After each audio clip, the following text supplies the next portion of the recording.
పత్రిక సాక్షి నా పైన ఒక ఆర్టికల్ వేయడం జరిగింది. దాంట్లో ప్రధానంగా నేను మంత్రిగా ఉన్నప్పుడు విశాఖపట్నానికి అనేక సార్లు వచ్చాను. లాంజ్లో నా పైన దాదాపు 25 లక్షల రూపాయలు ఆనాటి తెలుగుదేశం పార్టీ ప్రభుత్వం ఖర్చు పెట్టిందనే వార్త వేస్తాం జరిగింది. అప్పుడే నేను లీగల్ నోటీస్ కూడా జారీ చేశాను. మీరు క్షమాపణ చెప్పాలి, నేను ఎక్కడ ఆధారాలు లేవు, రాజ్యాంగం చాలా స్పష్టంగా ఆధారాలతో ప్రింట్ చేయాలి అని చెప్తుంది. అంతేగాని ఆధారాలు లేకుండా ప్రింట్ చేస్తే అది డిఫమేటరీ నేచర్ అని చాలా స్పష్టంగా చెప్తుంది. మీరు ఎట్టి పరిస్థితుల్లో రిజైండర్ ప్రింట్ చేయండి అని ఆనాడు సాక్షి కానివ్వండి, అదేవిధంగా దేశవ్యాప్తంగా ప్రింట్ అయ్యే ప్రతి వారం ప్రింట్ అయ్యే మ్యాగజైన్ ద వీక్ కూడా మనం నోటీసులు జారీ చేస్తాం జరిగింది.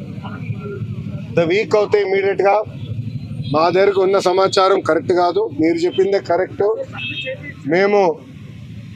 మేము రిజైండర్ ప్రింట్ చేస్తామని వాళ్ళు చాలా స్పష్టంగా ప్రింట్ చేస్తాం జరిగింది. కానీ బ్లూ మీడియా గురించి మీకు బాగా తెలుసు. తప్పుడు వార్త పదే పదే రాసి అది నిజం చేయాలని ప్రయత్నిస్తుంది. అదే రీతిలో వాళ్ళు ముందరికెళ్తున్నారు. అందుకే నేను గత 5 సంవత్సరాలుగా న్యాయ పోరాటం నేను చేస్తున్నా. ఇది 4వ వాయిదా.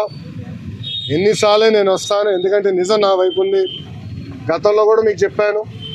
ఈరోజు కూడా మంత్రి హోదాలో నేను వచ్చినప్పుడు పార్టీ ఆఫీసులో బస్సులో పడుకొని సొంత భోజనం నేను తింటున్నా తప్ప ప్రభుత్వం దగ్గర నుంచి కనీసం ఒక్క వాటర్ బాటిల్ కూడా నేను తీసుకోవట్లేదు. నేను ఇక్కడికి వచ్చిన వాహనం కూడా నా సొంత వాహనం, దాంట్లో డీజిల్ కూడా పోసుకుని నా సొంత నిధులతో, ఎక్కడ ప్రభుత్వం పైన ఆధారపడకూడదని మా తల్లి భువనేశ్వరి గారు నాకు చిన్నప్పటి నేర్పించారు. అదే రీతిలో ముందరకెళ్తున్నా. ఎట్టి పరిస్థితుల్లో ఈ కేసు నేను లాజికల్ ఎండ్కి తీసుకెళ్తాను. ఎన్నిసార్లు వాయిదాలు వేసినా నాకు ఇబ్బంది లేదు, ఎన్నిసార్లు రమ్మన్నా నాకు ఎలాంటి మొహమాటం లేదు. ఎందుకంటే నేను తప్పు చేయలేదు. నిజం గెలిచడానికి కొంచెం ఆలస్యమైనా నిజం గెలుస్తుందని బలంగా నమ్మే వ్యక్తి. గతంలో కూడా నేను చూశాను, నాకు నేను కట్టుబడి ఉంటాను. ఇప్పుడు మీడియా మిత్రులు కానీ ప్రశ్న సమాధానం చెప్పి. అవును సార్. ఈ 2 ఏళ్లలో మీరు చాలా సమస్యలు చూశారు, చాలా ప్రాంతాలు. అవును సార్. మీరు ఆ యువకుల నుంచి ఏం నేర్చుకున్నారు? మంత్రిగా ఏం అన్న, నేను స్టాన్ఫర్డ్లో ఎంబీఏ చేశా. నేను స్టాన్ఫర్డ్ ఎంబీఏకి అప్లై చేసినప్పుడు ఒక ప్రశ్న ఉంటుంది స్టాన్ఫర్డ్లో, వై స్టాన్ఫర్డ్ ఎంబీఏ అని. అంటే ప్రైవేట్ రంగం నుంచి రాజకీయాల్లోకి నేను రావాలనుకుంటున్నాను, ఏదో ఒక టైంలో వస్తాను, స్టాన్ఫర్డ్ ఎంబీఏ నేను ప్రిపేర్ చేస్తున్నాను భావిస్తున్నాను అనుకున్నా అని రాశా. కానీ అక్కడికి వెళ్ళి చదువుకున్నారు, నాకు అర్థమైందంటే స్టాన్ఫర్డ్ ఎంబీఏ బిజినెస్కి మంచిది. పాదయాత్ర రాజకీయాల్లో ఒక ఎంబీఏ లాంటిది. ఎందుకంటే ప్రజలకి దగ్గర ఉంటాం, నిరంతరం ప్రజల సమస్యలు తెలుసుకునేవాడిని. సో ఇప్పుడు ఎవరన్నా నాకు అర్జీ ఇచ్చినా, నన్ను ఎవరైనా కలిసినా, ఒక మెసేజ్ నాకు వచ్చినా, తన వెనకాల ఎంత కష్టం ఉందో నాకు ఇప్పుడు అర్థం చేసుకోగలుగుతాను. సో యువగలం పాదయాత్రలో కూడా నేను అనేక హామీలు ఇచ్చాను. ఒక్కొక్క హామీ నిలబెట్టుకుంటూ వెళ్తున్నాను. ఇచ్చిన ప్రతి హామీ నేను నిలబెట్టుకున్నాను, దాంట్లో ఎలాంటి సందేహం లేదు. రెండోది, యువగలం పాదయాత్ర అయిన తర్వాత నిరంతరం ప్రజల్లో ఉండాలని నాకు కోరిక. సో అమరావతిలో కూడా, ఎందుకంటే నాకు మంత్రిగా నాకు బాధ్యతలు ఉంటాయి కనుక నేను ప్రజల్లో ఉండాలంటే నిరంతరం ప్రజల్ని కలవాలని ప్రజా దర్బారు పెట్టుకున్నా. ఇక్కడ కూడా మీరు చూస్తే వైజాగ్ వచ్చి మీరే ఉన్నారు, కోర్టు కొంచెం లేట్ అవుతుందని పరిగెత్తుకుంటూ వచ్చే తప్ప మళ్ళీ ఇప్పుడు వెనక్కి అక్కడికి వెళ్తున్నా, పార్టీ హౌస్కి వెళ్తున్నా, ప్రజల దగ్గర అర్జీలు తీసుకుంటున్నా, వాళ్ళ సమస్యలు పరిష్కరించే మార్గం నేను ఎత్తుకుంటాను. ఆల్రెడీ మేము రాసుకున్నాము, అది సంబంధించిన మంత్రులందరి దగ్గర పంపించాను. ఆర్థిక శాఖ మంత్రి కేశవ్ అన్న కూడా చర్చించాను. దానికోసం ప్రత్యేక నిధులు కూడా ఆయన కేటాయిస్తానని నాకు హామీ ఇచ్చారు. వచ్చే బడ్జెట్లో అది ఉంటుంది. తప్పనిసరిగా ఇచ్చిన ప్రతి హామీ మేము నిలబెట్టుకుంటాం. ఎస్టిమేట్స్ అని మార్చి వరకు వస్తుంది.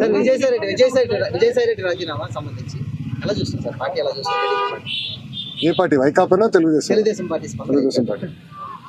ఇప్పుడు ఒకటన్నా, తల్లి చెల్లికే జగన్మోహన్ రెడ్డి గారిపై నమ్మకం లేదు, ఇంకా పార్టీలో ఉన్న నాయకులకి ఎలాంటి నమ్మకం ఉంటుంది?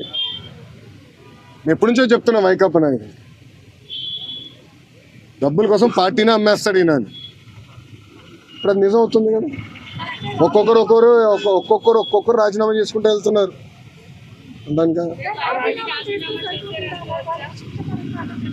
నేను శిక్ష పడదని నేను ఎక్కడ అన్నాను తల్లి? నో ఐఎమ్ సారీ, నేను ఎక్కడన్నా శిక్ష పడదని? ఇప్పుడు లిక్కర్ కానివ్వండి, ఇప్పుడు ఒకటమ్మా 2019 నుంచి 24 వరకు మేమందరం ప్రజల్లో ఉన్నాం. పాదయాత్రలో కూడా నేను చెప్పా, ఎవరిని నేను వదిలిపెట్టాను, ఏ అధికారులు రాజకీయ నాయకులు చట్టాన్ని ఉల్లంఘించారు ఎవరిని వదిలిపెట్టాను. ఇప్పుడు దర్యాప్తు జరుగుతుంది, ఇన్వెస్టిగేషన్ జరుగుతుంది, త్వరలోనే అన్ని బయటకు వస్తాయని నేను భావిస్తున్నాను. So let investigation get complete అమ్మా. ఇక్కడ విజయసాయి రెడ్డి గారు ఉన్నారు, లేదంటే ఎల్లయ్య పుల్లే ఉన్నారు అనేది టైం విల్ ఓన్లీ టెల్ కదమ్మా. సో ఇన్వెస్టిగేషన్ జరగకుండా నేను ముందరే మాడతా కూడా కరెక్ట్గా. Let investigation. ఎస్ ఎస్ మీరు కాకినాడ పోర్ట్ విషయం కూడా మీ అందరు తెలిసిన విషయమే. కాకినాడ పోర్ట్ కూడా అడ్డగోలుగా తుపాకులు పెట్టి రూపాయి ఆస్తిని సుమారుగా 6 పైసలకి కొట్టేసానికి ప్రయత్నించారు. కొట్టేశారు, క్షమించాలి, ప్రయత్నం కాదు, కొట్టేశారు, ట్రాన్స్ఫర్ చేసుకున్నారు. కేసు పడింది, దానిపైన ఈడీ వాళ్ళు కూడా లవ్ లెటర్లు రాశారు విజయసాయి రెడ్డి గారు. రా బిడ్డ రా అని ఇంటికి. అన్నీ బయటకు వస్తున్నాయి కదా, సిమిలర్ వ్యాషన్ దీనిపైన కూడా కంప్లైంట్లు వస్తాయి, తప్పనిసరిగా యాక్షన్ తీసుకుంటాం.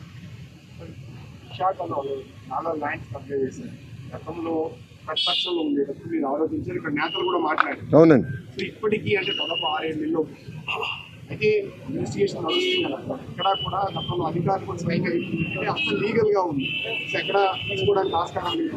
సో స్టిల్ ఇప్పుడు కూడా వాళ్ళు సో ప్లీజ్ బీ పేషెంట్, ఓపిక పట్టండి స్వామి, దర్యాప్తు జరుగుతుంది కదా. అవునండి, ఇప్పుడు మనం కూడా మాట చెప్పా, ప్రభుత్వ పరిస్థితి గురించి కూడా దయచేసి ఒకసారి ఆలోచించండి. గత ప్రభుత్వం చేసిన అవినీతులు అన్నిటిపైన ఒకేసారి నేను దర్యాప్తు చేయాలంటే ఇంకా లా అండ్ ఆర్డర్కి పోలీసులు మిగలరమ్మా. ఎందుకంటే భూ అక్రమాలు కానీ, ఇసుక అక్రమాలు కానీ, మద్యం అక్రమాలు కానీ, గాలి కూడా అమ్మేశారు స్వామి. ఇంకా లా అండ్ ఆర్డర్కి పోలీసులు ఉండేదాకా ఉండదు. ఎందుకంటే ఒక్కొక్క ఇన్వెస్టిగేషన్ చాలా డీప్గా వెళ్ళాలి, పకడ్బందీగా చేయాలి. ఇప్పుడు లిక్కర్ ఉంది, చాలా పకడ్బందీగా చేస్తున్నారు. ఎవరెవరికి ఎప్పుడెప్పుడు ఎంత డబ్బులు ఎవరి చేతుల నుంచి మారినాయి మొత్తం వివరాలన్నీ సేకరించారు. ఇన్వెస్టిగేషన్ చాలా వేగవంతంగా జరుగుతుంది. ఒక్కొక్కటి చేయని అన్నీ ఒకేసారి చేసేది కెపాసిటీ మటుకు ప్రభుత్వానికి ఉండదు. ఎందుకంటే గతంలో అన్ని అక్రమాలు జరిగినాయి. నేను కూడా దీనిపైన చాలా స్పష్టంగా చెప్పాను. సార్, దావోస్ పర్యటనలో ఏమీ తీసుకురాలేదని చెప్పి మంత్రి అమర్ లాంటి వాళ్ళు మాట్లాడి ప్రశ్నిస్తున్నారు. ఏం చెప్తారు సార్? అరే కోడిగుడ్డిని నేను సూటిగా ప్రశ్నిస్తున్నా. మీరు మంత్రిగా ఉన్నప్పుడు మీరు ఏం తీసుకొచ్చారు ఆంధ్రాకి? ఏం తీసుకొచ్చారు చెప్పండి. ఇప్పుడు మేము మాకు ఇప్పుడే థ్యాంక్ యూ అన్న 7 నెలల్లో 6,33,568 కోట్ల రూపాయలు పెట్టుబడులు తీసుకొచ్చామని, 4,10,125 మందికి ఉద్యోగాలు కల్పించే పరిశ్రమలు ఆంధ్ర రాష్ట్రానికి ఎన్డీఏ కూటమి, ఎన్డీఏ ప్రభుత్వం తీసుకొచ్చింది. అది గర్వకారణం. కాగ్నిసెంట్ గురించి కూడా నేను ట్వీట్ పెట్టా కదా, చూడలేదన్న ట్వీట్? ఎవరు మీకు ఇచ్చిందే, మొన్న ఇచ్చింది. సాక్షి ఉన్నాడు ఇక్కడ, సాక్షి రాలేదా? ఆయనే రిపోర్టరా? కేసు రాలేదా? సాక్షి ఎవరు లేడా? అరే ఆయనకి ఇద్దాం అనుకున్నానే కాగితం. ఇదన్నా చూడరా భయ్, కళ్ళు తెరువు అని ఇప్పుడు మీరు చూడండి. బాబు గారు దావోస్కి దాదాపు 1997 నుంచి వెళ్తున్నారు. దావోస్కి వెళ్ళినప్పుడు ఎప్పుడు ఒప్పందాలు చేసుకోం. దావోస్ సెర్చ్ చేస్తాం, ఇంట్రెస్ట్ ఎవరికి ఎలా ఉందో డిస్కస్ చేసి మళ్ళీ తిరిగి వచ్చిన తర్వాత ఒప్పందాలు చేసుకోం. ఇప్పుడు దీంట్లో మీరు చూస్తే విచిత్రం, ఆసిల్లర్ మిత్తల్ది దీంట్లో ఒప్పందం లేదు. పైన ఆసిల్లర్ మిత్తల్ది 1,35,000 కోట్ల రూపాయలు పెట్టుబడి అనేది ఉంది. కానీ ఆసిల్లర్ మిత్తల్ది ఒప్పందం లేదు, ఎంఓయూ లేదు. మాకు ఎంఓయూ లేదు ఆసిల్లర్ మిత్తల్తో, మాకు ఎలాంటి ఎంఓయూ లేదు. ఎందుకంటే వాళ్ళన్నారు ఎంఓయూ ఎందుకు సార్, డైరెక్ట్ వర్క్కి వెళ్దాం అన్నారు. వాడు మమ్మల్ని తప్పడతారా? ఇప్పుడు వాళ్ళకి మన మెటీరియల్ టైప్ చేసాం ఎన్ఎండిసి నుంచి, ఎన్వైరన్మెంటల్ క్లియరెన్సెస్ మేము కోఆర్డినేట్ చేస్తాం. వాళ్ళు భూమి ఎత్తికి కూడా భూమి కేటాయింపులు కూడా పూర్తి చేస్తాం. 6-7 నెలల్లో పనులు ప్రారంభించాల లక్ష్యంతో మేము పనిచేస్తున్నాం. ఎన్నికలకు వెళ్ళే లోపల ఫస్ట్ ప్రొడక్షన్ అవ్వాలనేది మేము చేస్తున్నాం. అది కూడా మమ్మల్ని తప్పడతారా? సార్, ప్రధానంగా ఏదైతే ఈ బల్క్ ప్రాజెక్ట్ తీసుకోండి, గ్రీన్ హైడ్రోజన్ ప్రాజెక్ట్ తీసుకోండి, ఇవన్నీ మంత్రిగా నేనున్నప్పుడు టీడీపీ ఎందుకు క్రెడిట్ తీసుకుంటుందంటూ కూడా మాట్లాడుతున్నారు. ఏం సంతకం పెట్టాడు? ఏం సంతకం పెట్టాడు స్వామి మంత్రిగా? నా హయాంలో నేను క్లియర్ చేసి ఇచ్చాను, నేను సంతకం పెట్టాను. మళ్ళీ కంపెనీలు ఎందుకు రాలేదని అడుగుతున్నాను నేను. ఎందుకు మీరు శంకుస్థాపన చేయలే? ఇది ఎట్టుందంటే కియా మోటార్స్ ఎవరు తీసుకొచ్చారు మీ అందరూ బాగా తెలుసు. ఆనాడు కియా మోటార్స్ తీసుకొచ్చి చంద్రబాబు నాయుడు గారు అహర్నిశలు కష్టపడ్డారు. 16 నెలల్లో ప్రొడక్షన్ తీసుకొచ్చారు. వైకాపా ప్రభుత్వ అధికారంలోకి వచ్చిన తర్వాత ఒక ఈమెయిల్ సృష్టించి గతంలో రాజశేఖర రెడ్డి గారు ఈమెయిల్ పెట్టారు, ఆ ఈమెయిల్ వల్ల కియా మోటార్స్ వచ్చిందని. ఇంకేం చెప్పాలి సార్ మీరు? టీసీఎస్ కూడా క్రెడిట్ తీసుకున్నారు, మీరు చూసారో లేదో. టీసీఎస్ కూడా క్రెడిట్ తీసుకోవడానికి ప్రయత్నించారు.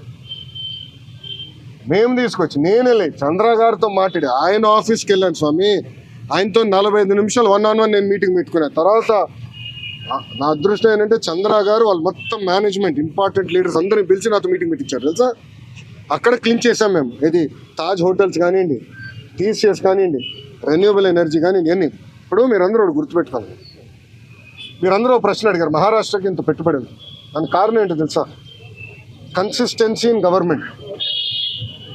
అంటే ఒకే ప్రభుత్వం మళ్ళీ వచ్చేగల ఏమవుతుందంటే అక్కడున్న పెట్టుబడులు పెట్టే వాళ్ళకి కాన్ఫిడెన్స్. డావోస్లో ఒక పారిశ్రామికవేత్త నేను కలిసాను, మన ఆంధ్ర రాష్ట్రంలో పెట్టుబడి పెట్టాడని. నాకు టైం లేదు బాస్, నాకు ఇంకో ఒక మీటింగ్ పరిగెడుతున్నా, నాతో నడవండి అని చెప్పి మన ఆంధ్ర పెవిలియన్ నుంచి భారత్ పెవిలియన్ వరకు మేము నడుచుకుంటూ వెళ్తాను. ఒక 10 నిమిషాలు వాక్. ఆయన అన్నాడు, నేను జగన్మోహన్ రెడ్డి గారిని ఇదే డావోస్లో కలిసేందుకు ప్రయత్నించా, చాలామంది అడిగా కలవనని చెప్పాడు అన్నాడు. ఎందుకన్నా? మీరు తెలుగుదేశం పార్టీ హయాంలో పెట్టుబడులు పెట్టారు కదా అంటే మీరు తెలుగుదేశం పార్టీ కంపెనీ, అది వరల్డ్ రినౌండ్ కంపెనీ. కనీసం వాళ్ళ సమస్యలు పరిష్కరించేదానికి గత ముఖ్యమంత్రి గారు కానీ ఇండస్ట్రీస్ మంత్రి కానీ కలవలేదు. నేను మంత్రి అయినా ఐటీ వాళ్ళతో మీటింగ్ పెట్టాను. వాళ్ళు కూడా చెప్పారు కదా మీటింగ్లో, ఫస్ట్ టైం గత 5 సంవత్సరాలు ఫస్ట్ టైం ఐటీ ఇండస్ట్రీతో మీటింగ్ పెట్టి మీరు ఒక్కరే అని. ప్రజలు కూడా ఆలోచించారు. ఈరోజు గుజరాత్లో 5వ బీజేపీ ప్రభుత్వం ఏర్పడి గుజరాత్లో. దానివల్ల మీరు చూస్తే గుజరాత్ నిన్న స్పీడ్గా అభివృద్ధి కార్యక్రమాలు ముందరకెళ్తుంది. మహారాష్ట్ర కన్సిస్టెంట్గా మళ్ళీ ప్రభుత్వం వచ్చింది. సో కన్సిస్టెన్సీ ఉండే గల పెట్టుబడులు పెట్టేదానికి పారిశ్రామికవేత్తలు ముందరికి వస్తున్నారు, వాళ్ళు పెట్టుబడులు పెడుతున్నారు, ముందరికి వెళ్తున్నారు. ఈ మన రాష్ట్రంలో ఏమైందంటే 2014 నుంచి 19 వరకు ఒక స్పీడ్గా వెళ్ళాం, కరెక్ట్గా వచ్చి బ్రేక్ పడింది. బ్రేక్ ఎలా పడింది కూడా నేను చెప్తాను. పీపీఎల్ రద్దు చేయలేదా? ఒకే రాజధాని వద్దు 3 రాజధానులని ఒక రాజకీయ గేమ్ ఆడలేదా? దానివల్ల ఎవరు నష్టపోయారండి? ఆంధ్ర రాష్ట్ర ప్రజలు నష్టపోయారు, ఉత్తరాంధ్ర ప్రజలు నష్టపోయారు, రాయలసీమ ప్రజలు నష్టపోయారు. దయచేసి ప్రజలందరూ ఇది గమనించాలి. రాష్ట్రంలోనే హైయెస్ట్ ట్యాక్స్ పేయర్ అమర్ రాజా బ్యాటరీ. ఆ అమర్ రాజా బ్యాటరీని వేధించలేదా గత ప్రభుత్వం? ఇదే కోడిగుడ్డుని అడుగుతున్నా, నువ్వు వేధించలేదా? సైకోని అడుగుతున్నా, నువ్వు వేధించలేదా? లేబర్ రేట్ చేయించాం, పొల్యూషన్ రేట్ చేయించాం. అది మా సొంత జిల్లాలో ఉంది. 30 సంవత్సరాల నుంచి మా జిల్లాలండి ఒక్కరికి లెడ్ పాయిజనింగ్ అవ్వలేదు స్వామి 30 సంవత్సరాల్లో. ఎందుకంటే వాళ్ళు highest ethics, highest standards maintain చేసి ఉంటారు. అలాంటి కంపెనీని వెంటాడి ఏడిపిస్తే ఎవడొస్తాడండి పెట్టుబడి పెట్టేదానికి? ప్రజలు కూడా గమనించాలి, ప్రజలు సీరియస్గా ఆలోచించాలి. ఎందుకంటే ఈరోజు ఒక్కొక్క పారిశ్రామికవేత్తను ఒప్పించేదానికి ఎంత కష్టపడాల్సి వస్తుంది మాకు. ఇప్పుడు కాగ్నిసెంట్ నేను ఎక్కడ కలిసానండి, కాగ్నిసెంట్ చైర్మన్ వాళ్ళ పెవిలియన్కి వెళ్ళి నేను కలిసాను. ఒక మంత్రిగా నాకు అవసరమా వేరే వాళ్ళ ఆఫీస్కి వెళ్ళి కలిసి? నేను ఎందుకు వెళ్ళా? మన పిల్లల కోసం నేను కమిట్మెంట్ ఇచ్చా, వాళ్ళ కోసం నేను వెళ్ళాలని పెవిలియన్కి వెళ్ళా. త్వరలోనే మంచి న్యూస్ కూడా వస్తుంది, ఉత్తరాంధ్ర విశాఖపట్నంకి వస్తుంది. స్వామి ఏంటండి దావోస్లో కాదండి, జ్యూరిక్లో. Okay sir. అమ్మ రోజా గారికి జ్యూరిక్కి దావోస్కి తాడేంటో తెలియదు, నన్ను ఏం చేయమంటారు స్వామి? పాపం ఆమె తెలీదు, దాంతో అవగాహన లేనట్టుంది. కొంచెం వాస్తవాలు ఏంటి? జ్యూరిక్లో మేము దిగిన రోజు తెలుగు వాళ్ళందరూ బాబు గారిని కలవాలంటే మండే ఆఫ్టర్నూన్ 700 మందితో, ఎందుకంటే అక్కడ అందరూ బాగా కష్టపడతారు ఉద్యోగాలకు వెళ్ళే వ్యక్తి. మండే ఆఫ్టర్నూన్ 700 మందితో మీటింగ్ పెట్టుకున్నాం. అక్కడ ఒక అతను నాకు ఎత్తాడు, చూపించాడు పేపర్, అన్న రెడ్ బుక్ గురించి మాట్లాడు అని చెప్పి. అతనికి సమాధానం అని చెప్తే నేను మాట్లాడా, డావోస్ అనే మాట్లాడా. రెండోది మళ్ళీ చెప్తున్నా, రెడ్ బుక్ గురించి ఎందుకు వాళ్ళు భయపడుతున్నారు? రెడ్ బుక్లో విశాఖపట్నంలో చెప్పా, విజయనగరంలో ముగింపు సభలో కూడా చెప్పా. రెడ్ బుక్లో నేనేం చెప్పా? ఏ అధికారులు నాయకులు చట్టాన్ని ఉల్లంఘించి ప్రజల్ని, తెలుగుదేశం పార్టీ కార్యకర్తలు ఇబ్బంది పెట్టారో వాళ్ళని నేను వదిలిపెట్టను అన్నా. ఎందుకు భయపడుతున్నారు sir? Sir Andhra IT companies ఎన్ని వైజాగ్ రాబోతున్నాయి, ఎంత ఉపాధి ఇస్తాం సార్? అన్న, నా అంచనా ప్రకారం 5 సంవత్సరాల్లో కనీసం 5 లక్షల మంది ఐటీ రంగంలో వైజాగ్లో ఉద్యోగాలు కల్పిస్తాం. 5 లక్షలు. ఎందుకంటే నేను ఓపెన్గా చెప్తున్నా, 2014 నుంచి 2014 నుంచి 19 వరకు ఒక రెసిస్టెన్స్ ఉండే, ఎందుకో కానీ నేను ఎంత ట్రై చేసినా అంత ఈజీగా వచ్చేవారు కాదు. కానీ ఈసారి చాలా పాజిటివ్గా రెస్పాండ్ అవుతున్నారు. లేదు చేయాలి, ఆంధ్ర రాష్ట్రంలో మేము అనుకున్నంత స్థాయిలో మేము ఈనాడు పెట్టుబడులు పెట్టలేదని విప్రో, ఇంక్లూడింగ్ విప్రో, విశ్వత్ ప్రేమ్జీతో కూడా నేను మాట్లాడాను, వాళ్ళతో కూడా డిస్కషన్ ఉంది. సో అందరు కూడా ఇప్పుడు ఎక్స్పాన్షన్ మోడ్లో ఉన్నారు. లేదు ఎట్టి పరిస్థితుల్లో వైజాగ్లో చేయాలని తప్పంతో ఉన్నారు. నేను అనుకుంటా కనీసం 5 లక్షల మందికైనా చేయగలుగుతాను. దక్షిణ భారతదేశానికి సంబంధించి బెంగళూరు ఐటీ హబ్గా ఉంది. బెంగళూరు తర్వాత వైజాగ్ని, బెంగళూరు తర్వాత హైదరాబాదే స్వామి. ఓపెన్గా మాట్లాడుకుంటే బెంగళూరు ఐటీ రంగంలో బెంగళూరు నెంబర్ 1, దాని తర్వాత వైజాగ్, దాని తర్వాత చెన్నై కూడా ఉంది. మన ప్రభుత్వ ఆలోచన ఏంటంటే ఇప్పుడు ఐటీ రంగంలో కొత్తవి వచ్చినాయి. ఇప్పుడు డీప్ టెక్నాలజీ, మనకి బిగ్ డేటా, మనకి ఆర్టిఫిషియల్ ఇంటెలిజెన్స్ ఇవన్నీ వచ్చినాయి. అవన్నీ వాడి మనం లీప్ ఫ్రాగ్ చేయాలనేది మనం ఒక లక్ష్యంగా పెట్టుకున్నాం. దాంట్లో భాగంగా డేటా సిటీ డిస్కస్ చేసాము, కాగ్నిసెంట్ వాళ్ళతో మాట్లాడాము, టీసీఎస్ వాళ్ళు వచ్చేసారు, ఇన్ఫోసిస్ వాళ్ళు క్యాంపస్ ఎత్తుకుతున్నారు, దాని తర్వాత విప్రోలో ఎక్స్పాండ్ చేస్తాం అనుకుంటున్నారు. ఇట్లా టాప్ 100 కంపెనీస్తో మేము డిస్కషన్ చేస్తాం. అది ఒక భాగం. రెండోది జీసీసీ, గ్లోబల్ కేపబిలిటీ సెంటర్ అని పెట్టారు. అదేంటంటే ఫార్చ్యూన్ 2000 కంపెనీస్ ఉంటాయి. అంటే మనం జనరల్గా ఫార్చ్యూన్ 500 అంటాం, అంటే పెద్ద కంపెనీ. దాని కింద ఉంటాయి అంటే $200 million, $300 million రెవెన్యూ ఉన్న కంపెనీలు కూడా ఉంటాయి. అంటే 2,500 కోట్ల నుంచి 3,000 కోట్ల రెవెన్యూ కంపెనీ. వాళ్ళందరూ కూడా భారతదేశంలో ఒక డెవలప్మెంట్ సెంటర్ పెట్టాలనుకుంటారు. దాన్ని జీసీసీ అంటారు. ఆ జీసీసీ కూడా డైరెక్ట్గా వాళ్ళు పెట్టుకుని ఏం చేస్తారంటే కాగ్నిసెంట్ అన్నో ఏఎన్ఎస్ఆర్ లాంటి సంస్థలతో వాళ్ళు మాట్లాడి మీరు పెట్టండి, మీరు వచ్చి మేము కొంటా ఉన్నాం. సో వాళ్ళతో కూడా మేము టచ్లోకి వెళ్ళి వాళ్ళు కూడా మీరు జీసీసీ పెట్టండి, భూములు నేను చౌక్గా ఇస్తా. నేను ఏ స్థాయికి వెళ్ళానంటే మీ అందరూ వేయడండి, మొదటి 500 ఐటీ కంపెనీలకి భారతదేశంలోనే ఎవరిని ఇవ్వని విధంగా అతి తక్కువ ధరకి భూమి ఇస్తాను నేను హామీ ఇచ్చా. అతి తక్కువ ధర ఫస్ట్ కేటాయింపు అయిన తర్వాత మీరు ఆశ్చర్యపోతారు. నేను కమిట్మెంట్ ఇచ్చాడు హౌస్ మొదటి 500 కంపెనీ. ఇది ఎందుకు చెప్తున్నానంటే విశాఖపట్నాన్ని తీసుకురావాలంటే ఒక పక్కన మనకి టాలెంట్ ఉంది, దాంట్లో ఎలాంటి సందేహం లేదు. బట్ కంపెనీలు కూడా తీసుకురావాలంటే భూములు కానివ్వండి, ఎక్కువ సిస్టమ్ అని ఏర్పాటు చేయాల్సిన అవసరం. అది చేసాం. గతంలో హెచ్సిఎల్ కూడా నేను అట్టనే ఇచ్చాను. చాలామంది ఎగతాళి చేశారు. కానీ ఈరోజు వెళ్ళి మీరు చూడండి, విజయవాడలో హెచ్సిఎల్ ఎక్స్పాండ్ చేస్తున్నారు. ఇప్పటికే 4,000 మంది పనిచేస్తున్నారు. అది ఎక్స్పాండ్ చేస్తారు. అదే ఆనాడు మేము వేసిన ఇస్తున్నాం. విశాఖపట్నంలో పెద్ద ఎత్తున ఐటీ పరిశ్రమలు వస్తాయి. Mark my words, date time stamp కూడా చేస్తాం. ఎన్డీఏ ప్రభుత్వం ప్రజల దయవల, ఇదేదో మేము మా గొప్పతనం కాదు, ప్రజలు అద్భుతమైన మ్యాండేట్ ఎన్డీఏకి ఇచ్చింది కనుక ఈరోజు మేము మాట్లాడుతున్నాం. భారతదేశంలో అనేక ఉక్కు ఫ్యాక్టరీలు ప్రైవేటీకరణ జరుగుతుంటే కేవలం ఒక విశాఖ ఉక్కు కాపాడుకోగలం. దానికి కారణం మీరు ప్రజలు మాకు ఇచ్చిన మ్యాండేట్. 7 నెలల్లో స్టెబిలిటీ కోసం సుమారుగా 1,300 నుంచి 1,600 కోట్ల రూపాయలు స్టెబిలిటీ కోసం తీసుకొచ్చాం. ఇప్పుడు 11,000 కోట్ల రూపాయలు కేంద్ర ప్రభుత్వం నిధులు తీసుకొచ్చాం. ఆంధ్ర రాష్ట్ర ప్రభుత్వం కూడా సుమారుగా 2,500 కోట్లు వేస్తున్నాం. ఇది by way of water, by way of power stability ఇచ్చడం. సో ఉక్కు ఫ్యాక్టరీలో ఉన్న ఉద్యోగస్తులను కూడా కోరేది ఏంటంటే, ఇది రెండోసారి మన కేంద్ర ప్రభుత్వం బెయిలౌట్ ఇస్తుంది. మొదటిసారి ఇట్లనే ఎన్డీఏ ప్రభుత్వంలో తెలుగుదేశం పార్టీ భాగస్వామ్యం అయినప్పుడు ఆనాటి ప్రధానమంత్రి వాజ్పేయి గారు సుమారుగా 13,000 కోట్లు ఇచ్చారు, 1,300 కోట్లు ఇచ్చారు. ఇప్పుడు 11,000 కోట్ల రూపాయలు ఇస్తున్నారు. ఇదంతా మనం దేశం కోసం అది తిరిగి ఇవ్వాల్సిన బాధ్యత మనం. ఇదంతా ఎక్విటీ రూపంలో వస్తుంది, అప్పు కింద కాదు, మొత్తం ఎక్విటీ రూపంలో వస్తుంది.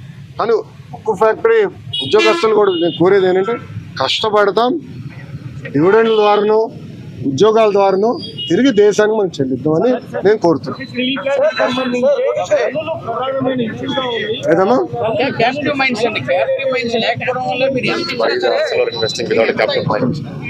అన్న ఒక్క నిమిషం, I'm sorry, that is a wrong argument. ఈరోజు ఆర్సిలర్ మిత్తలు క్యాప్టివ్ మైన్ లేకుండా ఇన్వెస్ట్ చేస్తుంది. ఎన్ఎండిసితో టైఅప్ అయ్యి క్యాప్టివ్ మైన్ లేకుండా వాళ్ళు ఇన్వెస్ట్ చేస్తున్నారు కదా. వాళ్ళు 14 మిలియన్ మెట్రిక్ టన్ ప్లాంట్ వాళ్ళు ఇన్వెస్ట్ చేస్తున్నారు 2 దశల్లో. సో అది కావాలని ఇన్ఎఫిషియన్సీని దాంట్లోకి దోస్తున్నారు. మీరు ఉద్యోగస్తులు అడగండి, కొంతమంది సీఈఓలుగా వచ్చిన వాళ్ళ వల్ల ఇవన్నీ ఇబ్బందులు వచ్చినాయి. పకడ్బందీగా ఏర్పాటు చేయాలి. అది నిర్మలా సీతారామన్ గారితో కూడా చంద్రబాబు నాయుడు గారు మొన్న ఢిల్లీలో మాట్లాడారు. మీరు చూస్తారు కదా, విశాఖ ఉక్కుని సెట్ చేస్తాం. Highest profit making iron steel factory చేసే బాధ్యత మేము తీసుకుంటాం.